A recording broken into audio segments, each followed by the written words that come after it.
नमस्कार दोस्तों, स्वागत है आपका वेट गब्बर सर क्लासेस में। अभी तक हमने 40 क्वेश्चन कवर कर लिए थे।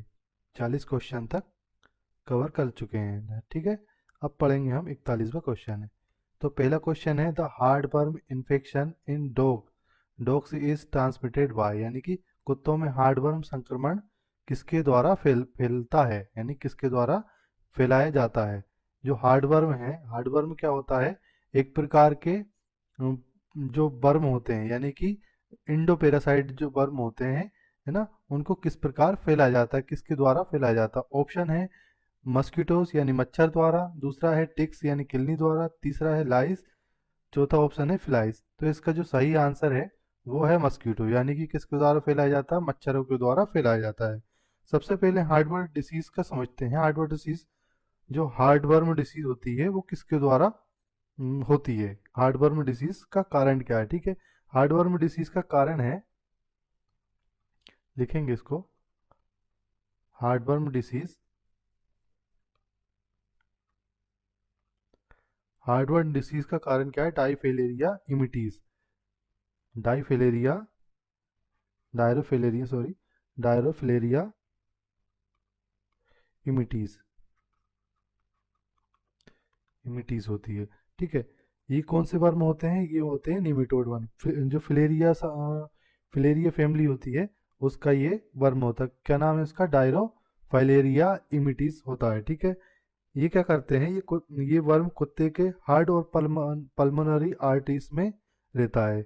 ये वर्म कहाँ रहता है, ये डायरोफिलेरिया है, ये कहाँ रहता है, ये रहता है हार्ट और पल्मोनरी आर्टरी में। कहाँ रहता है, हार्ट में रहता है और पल्मोनरी आर्टरी में रहता है, पल्मोनरी आर्टरी में रहता है, ठीक है, आर्टरी आर्टरीज में रहता है। और डेथ, और क्या होता है जिससे कंजेस्टिव हार्ट फेलर, जो बीमारी होती है जिसके कारण पशु की डेथ हो सकती है, वो उसमें कौन सी होता है, कंजेस्टिव हार्ट फेलर हो सकता है इसके कारण। और कफिंग यानी कि जो खांसी होती है वो होती है, या एक्सरसाइज इंटॉलरेंस यानी एक्सरसाइज करने में कठिनाइयाँ आती है, और पशु की डेथ भी हो सकती है, ठीक है। दूसरा है, जो लार्वा होता है, लार्वा का नाम क्या है, माइक्रोफ्लेरी होता है। लार्वा का नाम क्या है इसमें, ये भी याद रखना जरूरी है। लार्वा का नाम क्या है, लार्वा है माइक्रोफ्लेरी,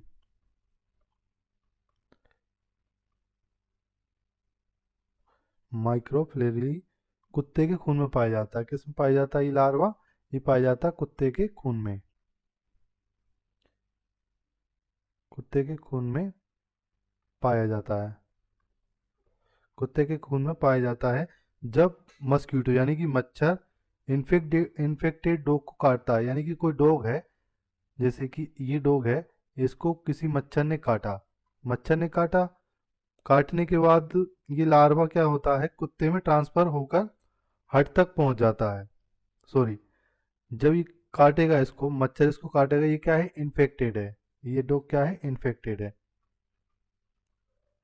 इन्फेक्ट मच्छर इसको काटा, और फिर जब दूसरे डॉग को काटता है, फिर अगर ये यही मच्छर किसको, दूसरे डॉग को काटेगा, तो जो लार्वा होगा वो कुत्ते में ट्रांसफर होकर कहाँ पहुंच जाते हैं, हट तक माइग्रेट करते हैं, यानी कि हट तक पहुंच जाते हैं। कहाँ तक, हट में पहुंच जाएंगे, हट में पहुंच जाएंगे और वहां पे संक्रमण फैलाएंगे, ठीक है। इस प्रकार याद रखना है। अब जो दूसरे ऑप्शन थे, जैसे कि ऑप्शन था टिक्स यानी किलनी, क्या किलनी के द्वारा ये फैलता है हर्टवर्म डिसीज, तो आंसर है नहीं। ये जो टिक्स होते हैं वो कौन से रोग फैलाते हैं, वो फैलाते हैं जैसे कि बवेरिया हुआ, स्चेरिया हुआ, एनाप्लाज्मा हुआ, थाइलेरिया हुआ, या जैसे प्रोटोजुअल या रिकेट्सियल डिसीज जो होती है उनको फैलाते हैं, ठीक है। हार्टवर्म जैसी बीमारी नहीं फैलाते हैं। तीसरा ऑप्शन था हमारे पास लाइस, यानी कि जू। जू क्या होता है, जू दो प्रकार के होते हैं, एक चेविंग लाइस होता है और एक सकलिंग लाइस होता है। दो प्रकार के लाइस होते हैं, यानी कि दो प्रकार के जू होते हैं, एक चेविंग लाइस होता है और एक सकलिंग लाइस होता है। ये क्या करते हैं, सिर्फ सिर्फ इरिटेशन करते हैं, जैसे कि अगर किसी पशु की स्किन को काटेंगे तो वहां पे क्या करेंगे, इरिटेट करेंगे और इचिंग करेंगे, जिससे क्या होगी, इनिमा की कंडीशन हो सकती है, यानी कि एनीमिया, इसकी कंडीशन हो सकती है क्योंकि ये ब्लड सकिंग का कार्य करते हैं, ठीक है। लेकिन ये जो होता है हेडवर्म के लिए सही आंसर नहीं है इसका। चौथा ऑप्शन था फ्लीस यानी कि पिस्सू। ये क्या करते हैं, पिस्सू जो होते हैं ये टेपवर्म डिप्लीडियम केनाइनम का कौन सा होस्ट है, इंटरमीडिएट होस्ट है, ठीक है। लिखते रहिएगा इसको, ये मतलब कैसा होस्ट है, टेपवर्म का जो डिप्लीडियम केनिनियम है उसका इंटरमीडिएट होस्ट है, ठीक है। साथ ही ये फिलियबाइट यानी डर्मेटाइटिस भी करता है, तो ये लिख के रखिएगा, ठीक है। अगला क्वेश्चन है, urinary bladder, the urinary bladder is absent इन, यानी कि मूत्राशय किसमें अनुपस्थित होता है। ऑप्शन है डॉग, ऑप्शन क्या है, डॉग, दूसरा है फाउल, तीसरा है हॉर्स, चौथा है ओक्स। तो इसका सही आंसर क्या है, इसका सही आंसर है फाउल, ठीक है। सबसे पहले समझते हैं जो यूरिनरी ब्लेडर होता है वो किन किन में पाया जाता है। तो जो मेमल्स होते हैं, मेमल्स कौन कौन से होते हैं, मेमल्स में आ जाते हैं डॉग भी आ जाता, हॉर्स आ जाता, ऑक्स आ जाते हैं, यानी कि जितने भी हम जो डोमेस्टिक एनिमल पढ़ते हैं वो मेमल्स में आते हैं, ठीक है। उनमें यूरिनरी ब्लेडर होता है। जो हमारा ऑप्शन था जैसे कि कुत्ता हुआ, हॉर्स हुआ, बेल हुआ, तो इनमें यूरिनरी ब्लेडर होता है। जो कहाँ होता है, जो किडनी से आने वाले यूरिन को कलेक्ट और स्टोर करता है, ठीक है। कहाँ होता है, किडनी के पास होता है, किडनी से जस्ट नीचे क्या होता है, यूरिनरी ब्लेडर होता है, जो क्या करता है, यूरिन को कलेक्ट और स्टोर करता है। यूरिनरी ब्लेडर का कार्य क्या है, यूरिन को स्टोर करना, स्टोर करना, ठीक है। स्टोर करना होता है, स्टोर करना और कलेक्ट करना, ठीक है, दो चीज लिखी है, कलेक्ट करना। लेकिन बर्ड में क्या होता है, जैसे फाउल हुआ या मुर्गी हुई, है ना, इनमें यूरिनरी ब्लेडर absent होता है, ठीक है। इनमें क्या होता है, इनमें यूरिनरी ब्लेडर absent होता है, absent होता है, ठीक है। क्यों होता है, इसका कारण क्या है, जो पंछी होते हैं, जो जैसे कि जो जो भी पंछी वाली फैमिली होती है, उनको क्या होता है, लाइट वेट बॉडी होती है, यानी कि जो उनका शरीर होता है वो हल्का होता है, ठीक है, जिससे कि वो उड़ सके। तो इसमें क्या होता है, लाइट वेट बॉडी की जरूरत होती है ताकि वो आसानी से उड़ सके। इसलिए इसलिए उनके पास क्या होता है, ब्लेडर जैसी स्टोरेज स्ट्रक्चर नहीं होती है। क्या नहीं होती है, ये यूरिनरी ब्लेडर जो क्या करता है, यूरिन को कलेक्ट करता है, तो यहाँ पे क्या स्टोरेज करने के लिए जरूरत नहीं होती है। क्यों नहीं होती है, क्योंकि ये यूरिन है, क्योंकि ये यूरिन और फ्लीज यानी कि जो यूरिन है, और दूसरा है फ्लीज यानी कि जो मल मूत्र है, मल है, मल और मूत्र, ये कहाँ स्टोर होते हैं, ये क्लोका में स्टोर होते हैं, एक ही जगह स्टोर हो जाते हैं और एक साथ आकर बाहर निकल जाते हैं, ठीक है। तो इस प्रकार याद रखिएगा। बर्ड्स के किडनी में कौन क्या बनता है, यूरिक एसिड बनता है, बाकी में क्या बनता है, यूरिया बनता है। अगर मेमल्स में बात करें,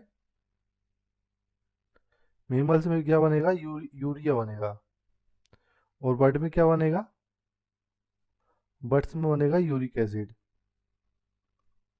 यूरिक एसिड बनेगा, ठीक है। तो ये याद रखिएगा। और यूरिक एसिड क्या होता है, ये यूरिया नहीं होता है, क्या होता है, ये सेमी सॉलिड होता है। वाइट पेस्ट आपने देखा होगा इसी कलर का होता है, ठीक है। कभी कभी आपके जैसे शरीर पे या हाथ या पैर पे गिरता है तो आपने देखा होगा एक चंदन जैसा होता है, ठीक है। तो वही क्या होता है, यूरिक एसिड होता है। तो ये सेमी सॉलिड होता है, वाइट पेस्ट होता है, जो कैसे होता गिरता है, ड्रॉप के रूप में गिरता है, ठीक है। अब ऑप्शन अपने समझ ही लिए थे, डॉग और हॉर्स और किसमें, ओक्स में, इनमें यूरिनरी ब्लैडर पाया जाता है, ठीक है। हॉर्स में क्या होता है, जो यूरिन होता है वो कैसा होता है, क्लाउडी होता है, यानी कि गाढ़ा होता है, ठीक है। याद रखिए किसके कारण होता है, एक कैल्शियम कार्बोनेट क्रिस्टल के कारण होता है, ठीक है। अगला क्वेश्चन है, आज के क्वेश्चन बहुत मजेदार क्वेश्चन है, ठीक है। टेस्टोस्टेरोन इज प्रोड्यूस्ड बाय, यानी कि टेस्टोस्टेरोन का उत्पादन किसके द्वारा किया जाता है, ठीक है। ऑप्शन है Leydig cells in response to stimulation, दूसरा था Sertoli cell in response to stimulation, तीसरा है Leydig cells in response to stimulation, चौथा था Sertoli cell in response to stimulation LH, यानी कि जो ऑप्शन था एलएच के प्रभाव को, सॉरी इंग्लिश में समझेंगे इसको, Leydig cells in responsible to stimulate किसको करता है, एलएच को। एलएच को उद्दीपन कौन करता है, यानी कि एलएच किसको उद्दीपन करेगा, लीडिंग सेल्स को। ठीक है, दूसरा ऑप्शन था Sertoli cells in response to stimulate FSH, यानी कि एफएसएच के कारण क्या क्या मतलब जो स्टिमुलेट होगा क्या होगा, सर्टोली सेल। और तीसरा था यानी कि Leydig cells in response to stimulate FSH, FSH के द्वारा लीडिंग सेल स्टिमुलेट होती है। और चौथा ऑप्शन है Sertoli cells in response to stimulate LH, यानी कि एलएच के द्वारा सर्टोली सेल मतलब स्टिमुलेट होती है। तो हम इसका सही आंसर समझेंगे, सही आंसर है Leydig cells in response to stimulate, यानी कि एलएच के प्रभाव से लीडिंग कोशिकाएं जो होती है क्या वो उद्दीपित होती है। तो ये आंसर सही है। ठीक है, अब इसको समझेंगे। टेस्टिस में कौन कौन सी सेल्स होती हैं, दो प्रकार की सेल्स होती है। टेस्टिस में दो प्रकार की सेल्स होती, कौन कौन सी होती है, एक होती है लीडिंग सेल्स, ठीक है, दूसरी होती है कौन सी, दूसरी होती है सर्टोली सेल, सर्टोली सेल। अब इनका कार्य अलग अलग है। एक है लीडिंग सेल्स, इसको क्या बोलते हैं, इंटरस्टिशियल सेल बोलते हैं। ठीक है, लोकेशन कहाँ होती है इसकी, लोकेशन कहाँ होती है, दोनों की लोकेशन लिखेंगे, दोनों की लोकेशन होती है, ये होती है शॉर्ट में लिखेंगे सेमनीफेरस ट्यूब्यूल, सेमनीफेरस ट्यूब्यूल में कहाँ होती है, ये बाहर होती है, बाहर कनेक्टिव टिश्यू में होती है। ठीक है, ये सेमनीफेरस ट्यूब्यूल के बाहर होती है। ये कहाँ होती है, सेमनीफेरस ट्यूब्यूल के अंदर होती है, अंदर होती है। ठीक है, यहीं से गेम समझिएगा। इसका कार्य क्या है, इसका कार्य है टेस्टोस्टेरोन का सिक्रेशन, यानी कि टेस्टोस्टेरोन का टेस्टोस्टेरोन का उत्सर्जन,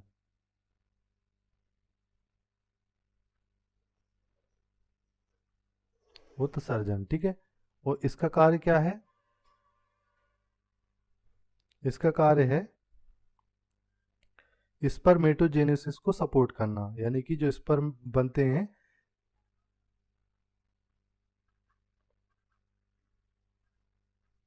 स्पर्मेटोजेनेसिस को सपोर्ट करना,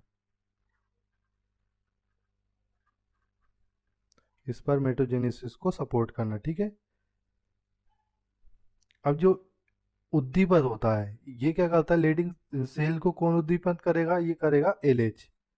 एलएच क्या करेगा, एलएच इसको मतलब आज्ञा देगा लीडिंग सेल्स को कि किसको उत्सर्जित करो, तो टेस्टोस्टेरोन को उत्सर्जित करो। ठीक है, ल्यूटिनाइजिंग हार्मोन कहते हैं इसको। ये मेल में इसे क्या कहते हैं, ICSH, यानी इंटरस्टीरियल सेल स्टिमुलेटिंग हार्मोन। ठीक है, इतना याद रखिएगा। टेस्टोस्टेरोन का काम क्या होता है, स्पर्मेटोजेनेसिस, क्या होता है, स्पर्मेटोजेनेसिस और मेल का सेकेंडरी सेक्सुअल कैरेक्टर, और उसके बाद क्या होता है, एक्सेसरी जो सेक्स ग्लैंड होती है उनको डेवलप करना। ठीक है, तो ये याद रखिएगा। और सर्टोली सेल का क्या कार्य होता है, स्पर्मेटोजेनेसिस को सपोर्ट करना, यानी कि जो स्पर्म बनेंगे उनको बनाने में सहायता करना। ठीक है, और दूसरा कार्य क्या होता है, इनिबिन हार्मोन जो होता है उसका उत्सर्जन करना है। लीडिंग सेल किसका सिक्रेशन करेगी, टेस्टोस्टेरोन का, लेकिन सर्टोली सेल किसका उत्सर्जन करेगी, तो ये करेगी इनिबिन हार्मोन का, इनिबिन हार्मोन का। ठीक है, सिक्रेशन करती है।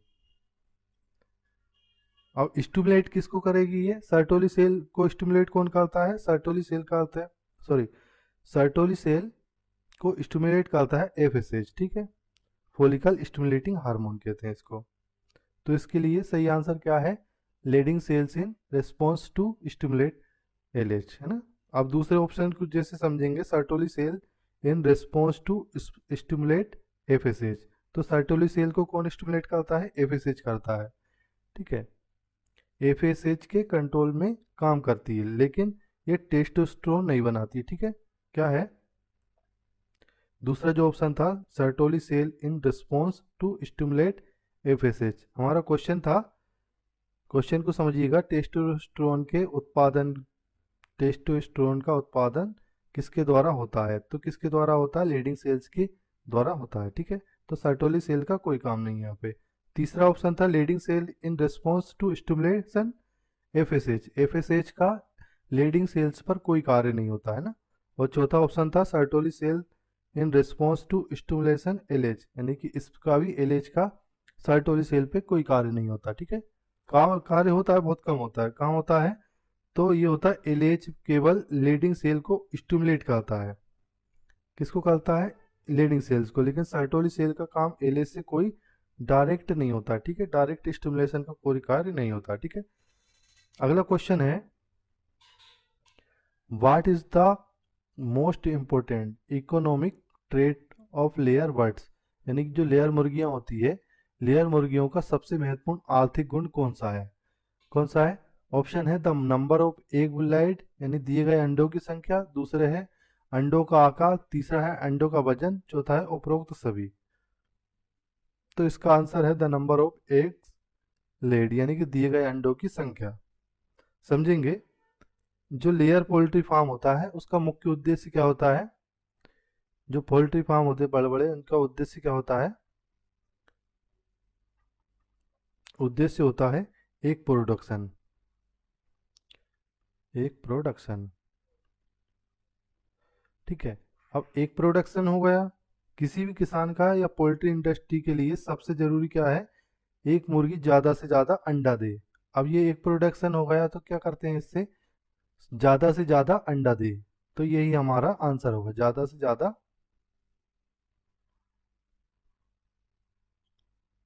अंडा देगी, है ना, ठीक है। तो यही हमारा आंसर होगा the number of egg laid, यानी कि दिए गए अंडों की संख्या। अब दूसरे ऑप्शन जो थे, द साइज ऑफ एग, यानी कि अंडे का आकार। तो अंडे का आकार इतना महत्वपूर्ण नहीं होता, क्योंकि क्यों नहीं होता? क्योंकि सबसे ज़्यादा नंबर ऑफ एग होना चाहिए किसी भी पोल्ट्री फार्म में। अब एक जो साइज है, एक साइज मार्केट वैल्यू को प्रभावित करता है। कैसे प्रभावित करेगा? तो ये होता है, जो एक एक साइज होता है मार्केट वैल्यू को प्रभावित करता है, लेकिन अगर मुर्गी अंडे कम देंगी और साइज उसका बड़ा होगा, तो ओवरऑल अगर देखा जाए तो उसको क्या प्रॉफिट नहीं होगा? उसको नंबर ऑफ क्वांटिटी नहीं मिलेगी, ठीक है।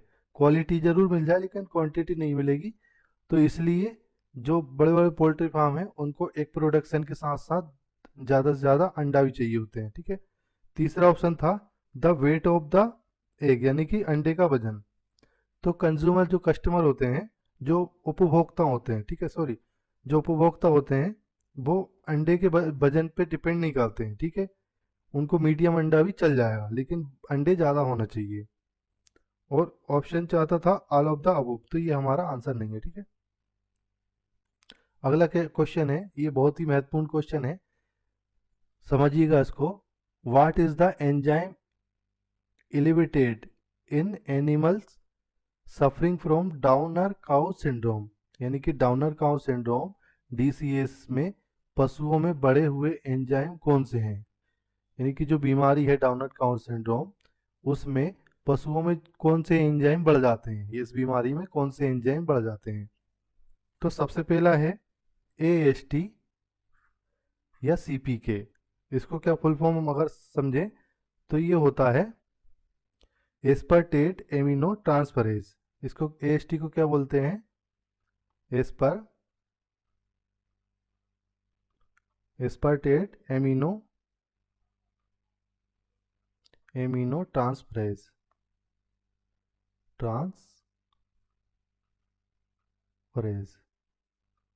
ठीक है। दूसरा है सीपीके। सीपीके को क्या बोलेंगे? Creatine creatine phosphokinase, creatine phospho. ऐसा कैसे क्वेश्चन आया था, यानी कि पूछा था AST और CP के, ALT, GGT, OCT, ALP, और चौथा ऑप्शन था GDH और HDH। अब इसमें क्या समझेगा स्टूडेंट, जिसने अगर क्वेश्चन को पढ़ा हुआ है यानी कि एंजाइम को अच्छे से समझा है, या जो डिसीज है उनमें कौन कौन से एंजाइम कम होते हैं या बढ़ते हैं उसको समझा है, तो ये क्वेश्चन आराम से सोल्व कर लेगा। लेकिन अगर किसी ने नहीं पढ़ा है और ऐसे शॉर्ट में अगर ऑप्शन दिए हैं तो वो कितने भी पढ़ ले उसको नहीं समझ में आएगा। ठीक है। Phosphokinase, phosphokinase. अब दूसरा था ALT और GGT। ALT और GGT क्या बोलते हैं, alanine, sorry alanine transaminase, transaminase. और दूसरा था GGT, इसको बोलते हैं गामा ग्लूटामाइल ट्रांसफरेज। ये लिखेंगे gamma gamma glutamyl glutamyl transferase,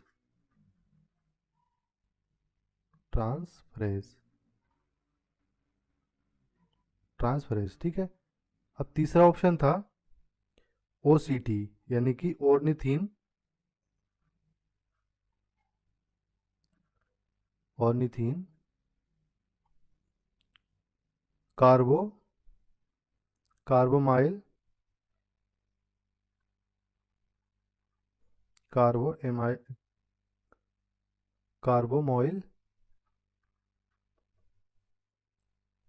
कार्बोमोइल transferase.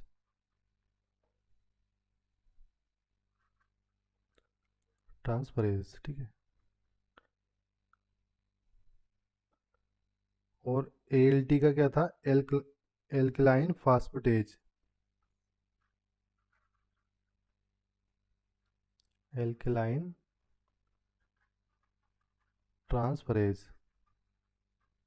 ये मैं इस वजह लिखवा रहा हूँ, ये आपको याद होना चाहिए क्योंकि ये क्वेश्चन में पूछ लिया जाता है। जैसे कि डाउनर काउंट सिंड्रोम में पूछा है, उसी प्रकार दूसरे एग्जाम में ये अलग अलग एंजाइम भी कम होते हैं। मैं आपको जब ऑप्शन समझाऊंगा तो आपको बताऊंगा प्रॉपर। ठीक है, तो इसलिए इनके नाम जरूरी है। जिनको याद है उनको बहुत अच्छी बात है, वो अच्छे पढ़ रहे हैं, लेकिन जिनको याद नहीं है वो एक बार समझ लीजिएगा। एल्केनाइन लाइन ट्रांसफरेज। चौथा था GDH, तो इसको क्या बोलते हैं, ग्लूटामेट डिहाइड्रोजिनेज, इसको बोलेंगे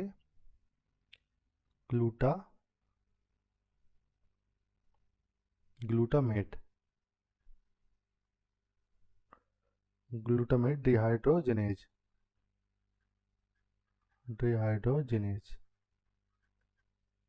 और HDH को क्या बोलेंगे, HDH को बोलेंगे सक्सिनेट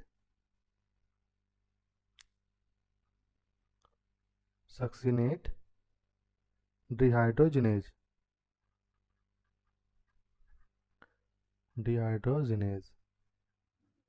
ठीक है। ये सारी चीजें आप लिख लीजिएगा ताकि क्वेश्चन में, तो हमारा जो आंसर था वो AST-CP के था, यानी कि एस्पार्टेट एमिनो ट्रांसफरेज और क्रेटीन फास्फोकाइनेज। ठीक है, ये हमारा आंसर था। अब इसको समझते हैं डाउनर काउंट सिंड्रोम को। डाउनर काउंट सिंड्रोम क्या होता है, ऐसी स्थिति जब गाय लंबे समय तक बैठी रहती है, यानी कि जो रिकम्बेंसी की स्थिति होती है, बैठी रहती है और खड़ी नहीं हो पाती। इसमें मुख्य कारण क्या होता है, प्रोलोंग रिकम्बेंसी, यादी सॉरी प्रोलोंग रिकम्बेंसी, यानी कि लंबे समय तक बैठे रहना। इसमें क्या होता है, मसल्स क्या होता है, मसल्स में इस्चीमिया हो जाता है, मतलब मसल अकड़ जाती है। ठीक है। और नेक्रोसिस हो जाता है मसल्स में, और प्रेशर डैमेज हो जाता है, जो प्रेशर लगा पाती है तो वो भी नहीं लगा पाती। ठीक है। तो जब मसल सेल डैमेज हो जाती है तो उनके एंजाइम खून में बढ़ जाते हैं। ठीक है, समझना इस बात को। जब मसल सेल डैमेज हो जाती है, यानी कि जो बैठी हुई है काफी लंबे समय से, तो उनकी मसल्स क्या हो जाती है, डैमेज हो जाती है। तो उनके कारण क्या होता है, उनके खून में ये एंजाइम बढ़ जाते हैं। कौन से एंजाइम बढ़ जाते हैं, AST और CPK। एक बार और बोल देता हूँ, एस्पर्टेट एमिनो ट्रांसफरेज और CPK को बोलते हैं क्रिएटिन फास्फोकाइनेज। दोनों ही मसल डैमेज मार्कर है, ठीक है। क्या है? दोनों ही मसल डैमेज मार्कर है, यानी कि दोनों ही क्या करते हैं, मसल को डैमेज करते हैं। इसलिए जो डाउनर काउन सिंड्रोम है, इनका स्तर काफ़ी बढ़ा हुआ मिलता है, ठीक है। अगर जैसे एंजाइम की जांच करेंगे तो ये हमेशा बढ़े हुए मिलेंगे इस स्थिति में।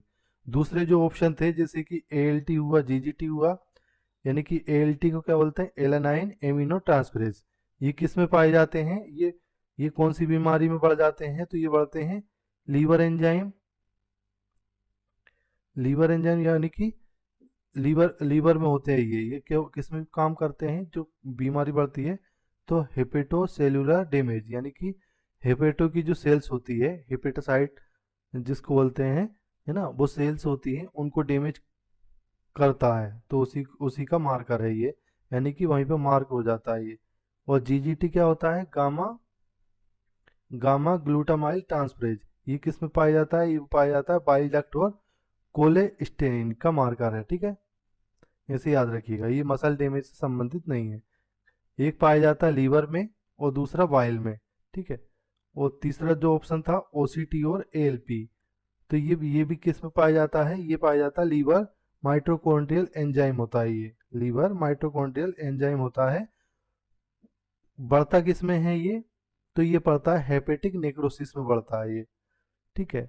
अब ALP जो होता है वो बढ़ता है लीवर और बोन और बाइल डक्ट डिसऑर्डर में। किस में बढ़ता है? लीवर में अगर डिसऑर्डर हुआ या बोन या बाइल डक्ट में डिसऑर्डर हुआ तो उसमें ये बढ़ जाता है। चौथा ऑप्शन था GDH या HDH, तो इसमें बढ़ता है HDH में। ये किस में बढ़ता है? ये दोनों ही लीवर स्पेसिफिक एंजाइम होते हैं, ठीक है। तो इस प्रकार याद रखिएगा। अगला क्वेश्चन था हमारा, the premium of cattle insurance is subsidies to the tune of. तो पशु बीमा का प्रीमियम कितने परसेंट तक सब्सिडी पर दिया जाता है, मतलब जो किसान है उनको कितने परसेंट तक सब्सिडी दी जाती है? तो इसका सही आंसर है 50%, ठीक है। 50% तक सब्सिडी दी जाती है। तो भारत सरकार ने क्या किया है, आपको ये पहले ही क्वेश्चन बताया था मैंने। भारत सरकार ने किसानों को आर्थिक सुरक्षा देने के लिए पशु बीमा योजना लागू की है, ठीक है। तो इसका उद्देश्य क्या है? इसका उद्देश्य दूध देने वाले पशुओं जैसे कि गाय भैंस की मृत्यु की स्थिति में नुकसान की भरपाई के लिए ये दिया जाता है। क्या दिया जाता है? कैटल इंश्योरेंस स्कीम दी जाती है। अब इसमें क्या होता है, गरीब छोटे किसानों को प्रोत्साहित करने की इच्छा से ये दिया जाता है, ताकि पशु मालिक अच्छे पशु रख कर उनसे दुग्ध उत्पादन कर सके। इस योजना के अंतर्गत क्या होता है, इंश्योरेंस जो प्रीमियम होता है वो उसका प्रीमियम का 50% सब्सिडी तो सरकार के द्वारा दी जाती है, 50% सब्सिडी दी जाती है। लेकिन बाकी 50% क्या होता है, किसान को खुद भरना होता है, ठीक है। इसमें भी क्या होता है, SC ST और BPL किसानों को प्राथमिकता दी जाती है, ठीक है। किसको दी जाती है? ये पॉइंट लिखिएगा, ST SC और BPL वालों को, BPL के किसानों को प्राथमिकता दी जाती है, प्राथमिकता दी जाती है।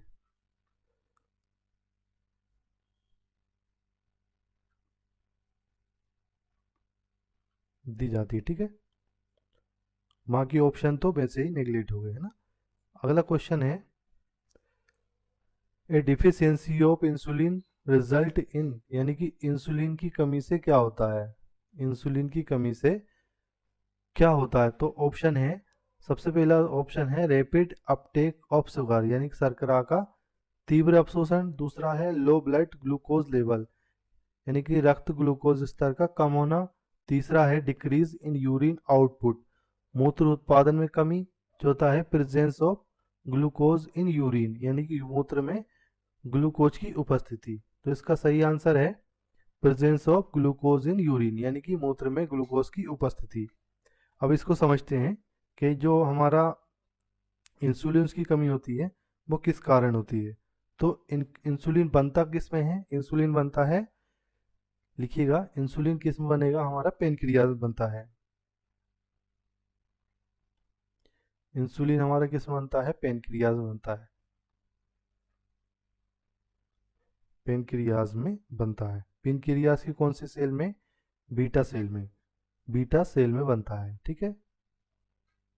बीटा सेल में कौन सी जगह? Islet, islets of Langerhans, Langerhans cell में, ठीक है। कहाँ बनता है? लिंगर हेंस से सीक्रेट होता है, से सीक्रेट, सीक्रेट यानी कि स्त्राव होता है, ठीक है। अब समझते हैं इसके मुख्य काम क्या है इंसुलिन के। इंसुलिन के क्या होते हैं? सेल में ग्लूकोज को अपटेक करवाना होता है। किसको? ग्लूकोज को अपटेक करवाना होता है। दूसरा क्या काम होता है? लीवर और मसल में ग्लाइकोजन सिंथेसिस का कार्य होता है इसका।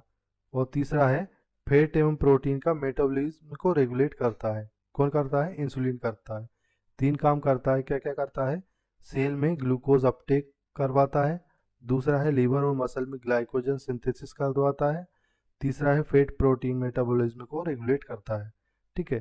तो यह याद रखिएगा, जब इंसुलिन की कमी अगर होती है, अगर इंसुलिन की कमी होती है तो सेल ग्लूकोज यूटिलाइज नहीं कर पाता, यानी कि सेल जो होती है कोशिका, वो ग्लूकोज को उपयोग नहीं कर पाती है और ब्लड में हाइपरग्लाइसीमिया यानी कि हाई ब्लड शुगर हो जाता है। हाइपरग्लाइसीमिया यानी कि हाई ब्लड शुगर हो जाता है। जब ब्लड ग्लूकोज लेवल, जब क्या होता है, अगर ये नहीं हो पाता, यानी कि हाई ब्लड शुगर हो गया, तो ब्लड ग्लूकोज लेवल किडनी को थ्रेशोल्ड करता है, जिसका क्या है मापदंड? जिसका मापदंड है 180 मिलीग्राम पर डेसीलीटर, ठीक है। पर डेसीलीटर से ऊपर जाता है। इससे ऊपर अगर जाएगा तो क्या होगा? ग्लूकोज फिल्टर में आकर यूरिन में निकलने लगता है। ग्लूकोज किससे निकलने लगता है? ग्लूकोज, जो ग्लूकोज है वो फिल्टर में आकर, फिल्ट्रेट में आकर यूरिन में निकलने लगता है, ठीक है। जिसको क्या बोलते हैं? ग्लाइकोज यूरिया बोलते हैं, ठीक है। किस क्या बोलेंगे? ग्लाइकोज यूरिया। इसलिए क्या होता है? इंसुलिन डिफिशियंसी का क्लासिकल साइन है ग्लूकोज इन यूरिन, यानी कि जो यूरिन में ग्लूकोज की उपस्थिति, ठीक है। अब जैसे बाकी ऑप्शन था, बाकी ऑप्शन है रेपिड अपटेक ऑफ शुगर। पहला ऑप्शन क्या था? रेपिड अपटेक ऑफ शुगर, यानी कि शर्करा का तीव्र अवशोषण। इंसुलिन की कमी में ग्लूकोज अपटेक कम होता है, तेज नहीं होता, ठीक है। ये याद रखिएगा। रेपिड अपटेक तो इंसुलिन से के ज़्यादा सिक्रेशन में हो सकता है। कब हो सकता है? रेपिड अपटेक इंसुलिन के ज़्यादा सिक्रेशन, यानी कि इंसुलिन का ज़्यादा अगर सिक्रेशन होगा तो क्या होगा? शर्करा का जो शर्करा है उसका तीव्र अवशोषण हो सकता है। लेकिन यहाँ पे ऑप्शन जो आंसर है वो अलग है। अगला ऑप्शन था लो ब्लड ग्लूकोज लेवल, यानी कि इंसुलिन की कमी में तो उल्टा हाई ब्लड ग्लूकोज होता है, लो नहीं होता, ठीक है। और अगला ऑप्शन था decrease in urine output. Insulin deficiency में, इंसुलिन की कमी में क्या होता है? इंसुलिन डिफिशियंसी में पायूरिया यानी कि ज़्यादा यूरिन होता है, लेकिन ग्लूकोज ऑस्मेटिक डायूरेसिस करता है। क्या करता है? ग्लूकोज ऑस्मेटिक डायूरेसिस करता है। ये याद रखिएगा। डिक्रीज नहीं करता है, इंक्रीज करता है ना, इतना समझ लीजिएगा। अगला क्वेश्चन है what is the basic genetic effect of inbreeding, यानी कि अंतः प्रजनन का मूल आनुवंशिक प्रभाव क्या है? तो ऑप्शन है इंक्रीज्ड हेटेरोजाइगोसिटी, दूसरा है डिक्रीज होमोजाइगोसिटी, तीसरा है इंक्रीज्ड होमोजाइगोसिटी, चौथा है नो इफेक्ट एट ऑल, यानी कि कोई प्रभाव नहीं। तो इसका सही आंसर क्या है? इसका सही आंसर है इंक्रीज्ड होमोजाइगोसिटी। जो हमारा क्वेश्चन में पूछा गया है अंतः प्रजनन, यानी कि अंतः प्रजनन में, अंतः प्रजनन का मूल आनुवंशिक प्रभाव क्या है?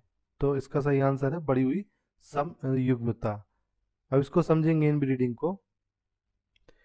इनब्रीडिंग किसके इसके बीच होती है? इनब्रीडिंग इनब्रीडिंग होती है सगे भाई बहन, सगे भाई बहन, पिता,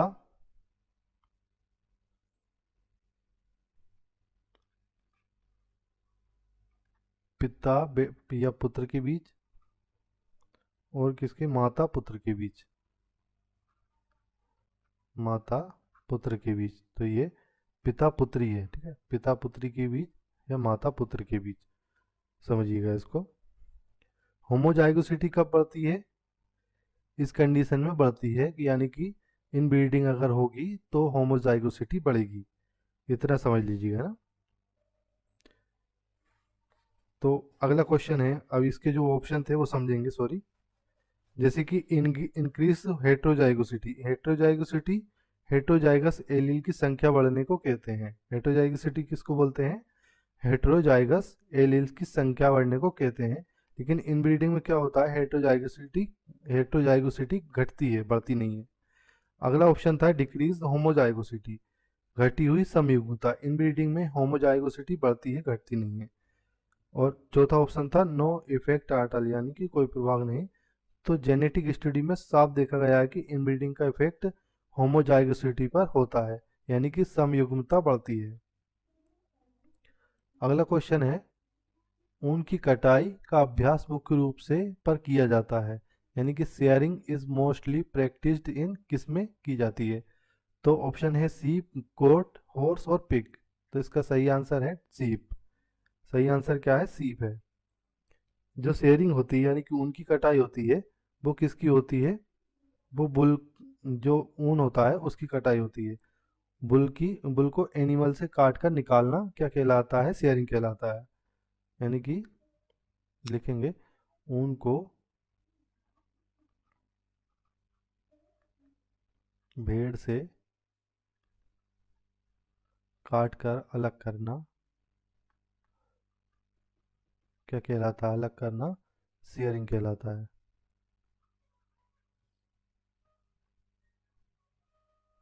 शेयरिंग कहलाता है, ठीक है। इससे क्या होता है? बी प्रोडक्शन बढ़ता है, यानी कि ऊन उत्पादन बढ़ता है। ऊन उत्पादन बढ़ता है। ऊन उत्पादन बढ़ेगा तो क्या होगा? टेक्सटाइल जो होती है, टेक्सटाइल इंडस्ट्री, उनमें फायदा होगा। टेक्सटाइल इंडस्ट्री में प्रयोग होता है, जिससे क्या बनती है? कंबल, स्वाल वगैरह जो बनती है वो इसी के कारण बनती है। इंडस्ट्री में प्रयोग, इंडस्ट्री में प्रयोग होता है। और जो गर्मी के मौसम में एनिमल को क्या होता है? एनिमल कंफर्ट होता है। एनिमल, जैसे कि ऊन काट ली उसकी, तो एनिमल को क्या है? कंफर्ट महसूस होगा। गर्मियों में ओवर हीटिंग और पैरासाइट से बचाव होता है। गर्मियों में ओवर हीटिंग, और पैरासाइट से बचाव होता है। ये तो इसके फायदे हुए, पैरासाइट से बचाव होता है, ठीक है। तो जो ऊन निकाला जाता है वो किससे निकाला जाता है? तो भेड़ से निकाला जाता है। और इसको क्या बोलते हैं? इसको बोलते हैं शेयरिंग, ठीक है। अब जैसे कि बाकी ऑप्शन है, बकरी है। बकरी में कुछ विशेष गोट होती है, जैसे कि कौन कौन सी? कैश्मीर हो गई, पश्मीना हो गई। इनकी अंडर कोट होती है, उनको काटी जाती है। ऐसी शेयरिंग नहीं की जाती, यानी कि जो वर्ड होता है शेयरिंग, वो सिर्फ किस में यूज होता है? वो भेड़ में होता है, ठीक है। हॉर्स हो गया, हॉर्स में शेयरिंग नहीं होती, ना ही पिग में होती है। अगला क्वेश्चन है, two important byproducts generated in oxidative pathway of HMP shunt are, यानी कि जो एचएमपी संट के ऑक्सीकरणीय मार्ग में उत्पन्न दो महत्वपूर्ण उप उत्पाद कौन कौन से हैं? दो उप उत्पाद कौन कौन से हैं? कौन कौन से हैं? ऑप्शन है NADH और पेंटोस शुगर, दूसरा है NADPH एंड पेंटोस शुगर, तीसरा है pentose sugar and fourth membered sugar, चौथा है कार्बन शर्करा, सॉरी, चौथा चौथा ऑप्शन है कार्बन शर्करा शर्करा या 4 pentose sugar and sedo sedoheptulose, यानी कि पेंटोस शर्करा और सेडो हेप्टुलोज। तो इसका सही आंसर है NADPH एंड पेंटोस शुगर। इसको समझेंगे। HMP सेंट क्या होता है? HMP सेंट को क्या बोलते हैं? पेंटोस फास्फेट पाथवे, यानी कि PPP बोलते हैं इसको। तो ये किस में होता है? ग्लूकोज 6 फास्फेट को मेटाबोलाइज करने का एक अल्टरनेट पाथवे है। किसको? ग्लूकोज 6 फास्फेट को मेटाबोलाइज करने का एक अलग अल्टरनेटिव पाथवे है। ठीक है, ये मेनली कहाँ होता है? ये मेन होता है साइटोप्लाज्म, यानी कि कोशिका द्रव्य में होता है। इसमें क्या होता है? ऑक्सीडेटिव पस, यानी कि ऑक्सीकरणीय मार्ग के द्वारा इसका चयापचय होता है। ठीक है, अभी ग्लूकोज जो 6 फास्फेट है वो किस में टूटेगा? वो टूटेगा 6 फास्फो ग्लूको, ये टूटेगा ग्लूको यानी कि 6 फास्फो ग्लूकोनो डेल्टा लेक्टोन और फिर ये डेल्टा लेक्टोन किस में टूटेगा? 6 फास्फो ग्लूकोनेट, और ये 6 फास्फो ग्लूकोनेट किस में टूटेगा? तो ये टूटेगा राइबोलोज 5 फास्फेट में। इस पाथवे में दो मेजर प्रोडक्ट बनते हैं। ठीक है, कौन कौन से बनेंगे? ये बनेंगे NADPH और पेंटोस शुगर बनेंगे। ठीक है, तो ये आप समझ लीजिएगा एक बार, और जब क्लास लेंगे, यानी कि जो हमारी फिजियोलॉजी की क्लास अभी स्टार्ट होने वाली है उसमें ये टॉपिक कंप्लीट कराएंगे कि जो जैसे कि ग्लाइकोलाइसिस तक चक्र हो गया है, या फिर क्रेब्स साइकिल होगा, या HMP सेंट वाला होगा, या यूरिया होगा, ये सारी अच्छे से समझाया जाएगा। ठीक है, तो NADPH क्या होता है? NADPH और पेंटोस शुगर वाला ऑप्शन था, तो इसमें क्या होता है? NADH ग्लाइकोलाइसिस या TCA साइकिल में बनता है। किस में बनेगा? NADH ग्लाइकोलाइसिस या TCA साइकिल में बनता है। HMP सेंट में क्या बनेगा? NADPH बनेगा, यानी कि जो फास्फेट होता है वो सिर्फ HMP में बनेगा। और तीसरा ऑप्शन था pentose sugar and 4 membered sugar, यानी कि 4 जो शुगर होते हैं वो इसमें अलग बनेंगे। तो ये बनेंगे 4 कार्बन शुगर। किस में बनेगा? तो ये बनेगा जाइलुलोज में, जाइलुलोज 4 फास्फेट में बनेगा। तो ये कौन सा होता है? ये होता है नॉन ऑक्सीडेटिव फास्फेट में बनता है। ठीक है, ये बहुत डीपली है, आपको अगर जैसे समझना हो तो पहले इसके लेक्चर अच्छे से लीजिएगा, फिर आप ये समझ पाएंगे। ठीक है, और चौथा ऑप्शन था पेंटोस शुगर एंड स्यूडो हेप्टुलोज में।